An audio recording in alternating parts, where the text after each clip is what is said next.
All right, we are here with my friend Ciekiller talking about the OP-07 meta. Cy, we met at locals. I think left an impression on me because we were playing. You were playing your Whitebeard. I think you were playing Whitebeard or no RP No, RP you were Luffy. playing. Yeah, you were play. Yeah, I was playing RP Luffy. You were playing Whitebeard. Yeah. Yeah, I don't know why. Like we just ended up talking. I just connected and just saw you at so many tournaments. So, yeah, man, great to connect.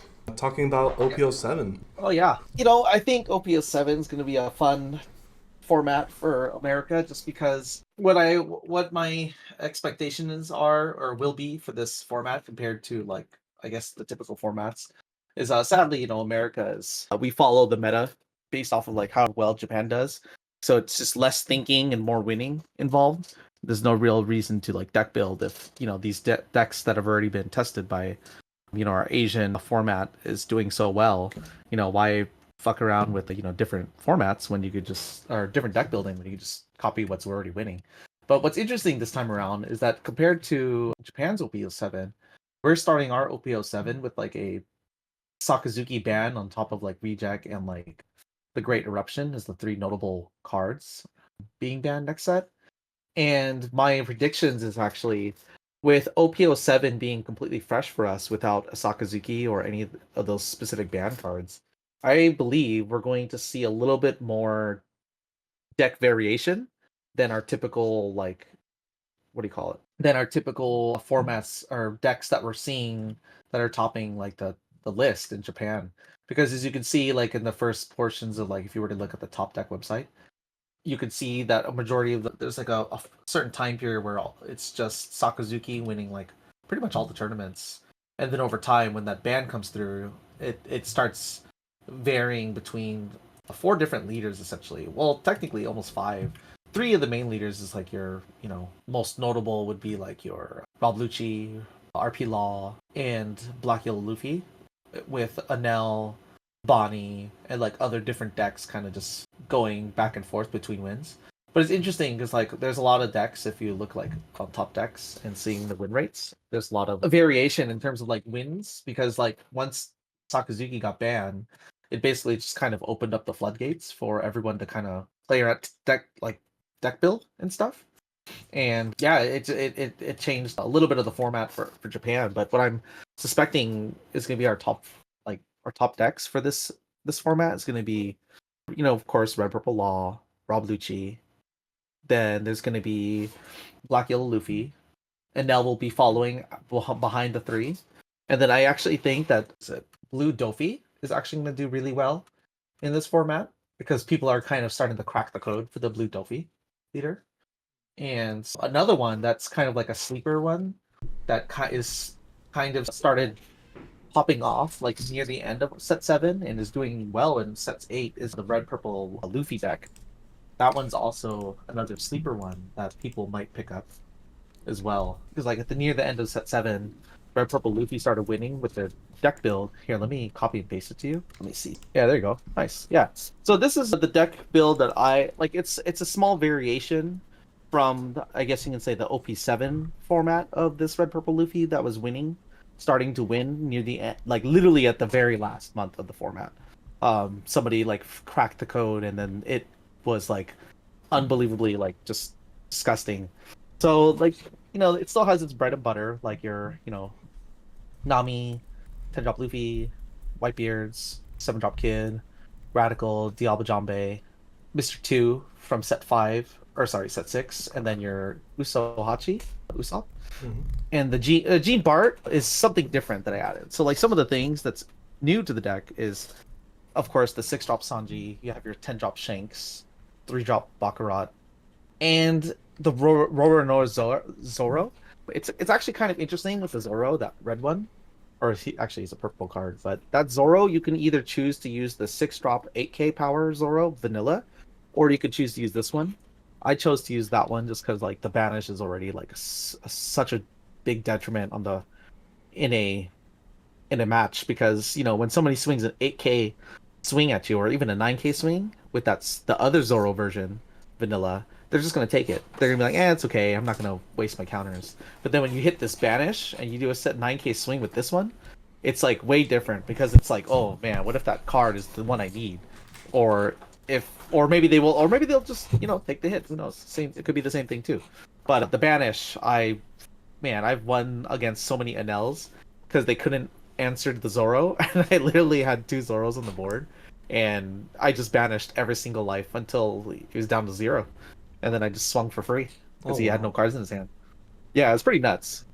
But anyway, the biggest buff to this deck and why it started doing so well at the very end is the 10 drop Shanks that you see there. The 10 drop Shanks is like a on play KO a 10k power or less, and it's actually really really overpowered. It's a sleeper card that was in OP-06 that also was never really played or could find any use in decks. That's one of the new ones, and then you have your Monkey D Dragon. That's like a really powerful card.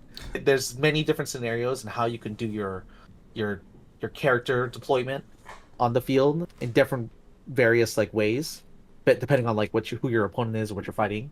But that one, it's amazing. On the on play, you give 2 Rested Dawn to a leader or a character. It's not vice versa, or sorry, not mix and match. So like you can't do 1 to 1, 1 to the other. It's 2 on one character or 2 on the other. Not to mention this rush ability. And the rush, it's so good. So the idea of like why this deck started doing really well and why there's the 4-cost Gene Bart instead of the 3-cost Zorojiro. The 3-cost Zorojiro into the Rob Lucci matchup is, I think they found out more later in the end, near the end of the format and beginning into set 8 format. Rob Lucci, if you go turn 1 and Rob Lucci goes turn 2, the Zorojiro, when you place it on your 3 Dawn turn, it's a 3-cost, right? It's a purple character from set 5, where when he swings, you gain 1 Dawn if you have 3 life or less. Right.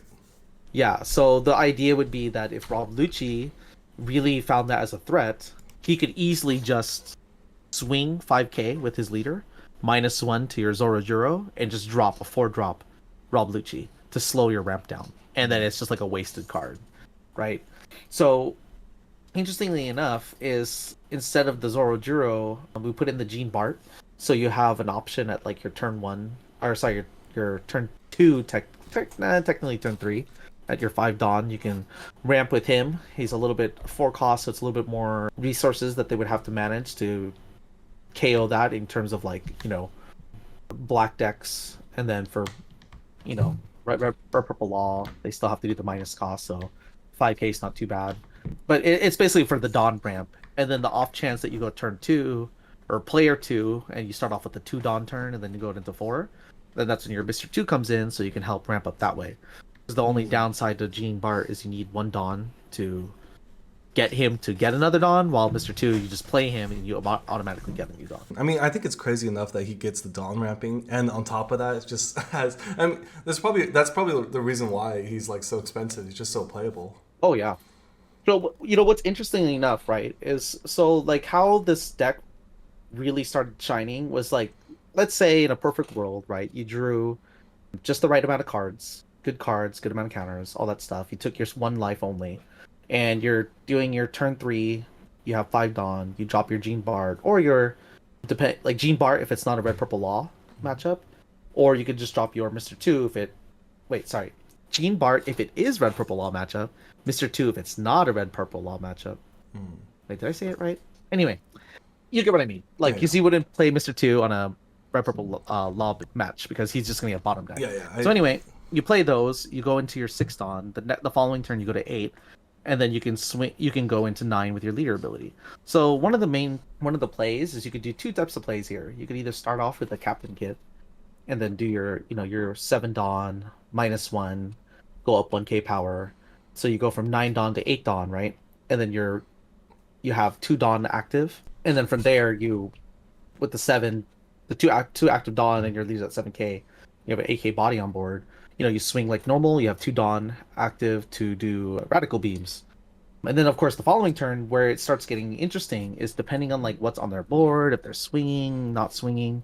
That's where you could either decide to play the Monkey D Dragon, Edward Newgate, or the Shanks. And it's all dependent on what they drop. So, like, there's been many matches, like some matches I played against Green, where I pop the kid. They can't kill the kid, of course, right? So I survive. They just drop their bodies. And then all of a sudden they drop on their 8 Dawn turn, right? They drop their 8 Dawn, the other Captain Kid, the one where he's like a tank and you have to like focus him down. Yeah. So when you're on your 10 Dawn turn, right, you drop your Shanks. So you drop the Shanks and it instant kills it. And then when you swing with your Captain Kidd, you -1 Dawn, right? And then your leader gains 1k power. You gain a Dawn back from the leader ability. So you now have one active Dawn available for Radical Beam in case somebody does something like a big swing. And it keeps you safe. Because, you know, it's really hard in this game where you drop a 10 drop to feel safe having no Dawn available unless you have like a ton of counters in your hand. To where, you know, dropping a 10 drop is a big commitment, and having no active Dawn for events is pretty rough. But having the Kid available will let you reset it to where you could get an active Dawn on a 10 drop and still be safe with your counters and Radical Beams. So that's one combo, right? Another combo is you can do your typical like red purple Luffy drops, and you do your 7 drop into your 9 drop. So now the following turn you're at a 9k power till the next turn with 2 Dawn active. Because you do the -1 with the Kid, you gain it back, so you're 2 Dawn active. You're at 9k. So now the interesting thing is if you play Monkey D Dragon on the following turn, that those 2 Dawn you can attach to the Newgate, and then Newgate is able to use his ability of to KO a 3k power less. Yeah. And he swings, Monkey D Dragon swings, your 8-drop Kid or 7-drop Kid can attach a Dawn to make him 9k, he swings, you -1 of your rested Dawns added again from your leader ability, you're back at 2 active Dawn on your Dawn field for events, or attach it for the game, you know? Yeah, so it's like mix and match, because like sometimes like you could even just drop the 8-drop Dragon, because the fact that you have like a massive rush, like even you going from a 7-drop to the 8-drop Dragon, you could use that to clear an entire board. Because you know, if you do 7-drop and then they drop things, they attack and they have a board, right? You drop the Dragon, you attach those 2 Dawn to your leader. You know, you're swinging 9k rush into one of the enemy opponent's characters. Captain Kidd swings 8k into another opponent's character, -1, gain the Dawn from Luffy's ability, right? And then he's at. I mean, technically, you can actually add 1 Dawn to Captain Kidd, because then you'll have 2 Dawn active. He swings 9k, you minus Dawn, gain a Dawn from leader. You have 2 more active cards, and then because Dragon had 2 rested Dawn sent to your leader's at 8k, you attach that Dawn again to your leader, and you can do a 10k swing. You know? Yeah, and clear an entire board in like 1 turn. And then the following turn, it's really difficult to like, you know, protect, like to wipe out a Kid that's 8k power, a Dragon 9k power, and you have 1 active Dawn or 2 for Radical Beams. And then, you know, you do your thing, and then if the next turn they drop like, I don't know, Gecko Moria, you just drop a Shanks. Kill the Gecko Moria. He has a bunch of little bodies on the board, and you still have 3 people swinging at like his life that are 7k, 8k, 9k. It's pretty nuts. Yeah, I don't know if there's a leader that's more safe playing the 10 drop than your Monkey D Luffy, having that 1k advantage and 6,000. Oh yeah, 1k advantage. And plus 100%. With all these above that you mentioned, like, oh my gosh. Yeah. So yeah, what's interesting too is like a different combo you could do. Like if you really want to like maximize swings, is like if you have a good amount on the board, they're lowering Dawn, and you want to just end the game, and you're kind of being, I don't know, rushing it, I guess. You can always drop the 10-drop Luffy, you know, after swinging with everything on the board. So it'd be like an 8k swing, a 9k swing, or 10k swing. You know, you drop the Luffy, you swing again with your leader for 7. The following turn, you swing another 10 and a 12. You could like literally do 6 swings that are all like 8k, 9k plus in power. and eventually, yeah, the only way you could possibly lose is like a trigger or something from like, you know, yellow or whatever. But anyway, so one of the new additions that I added to this build to like test is that far right one. It's a 1-cost event. So I figured what was interesting about why I'm using this is because I'm suspecting that there will be, you know, of course, a lot of red purple laws. So they're gonna play a lot of Mr. 2s.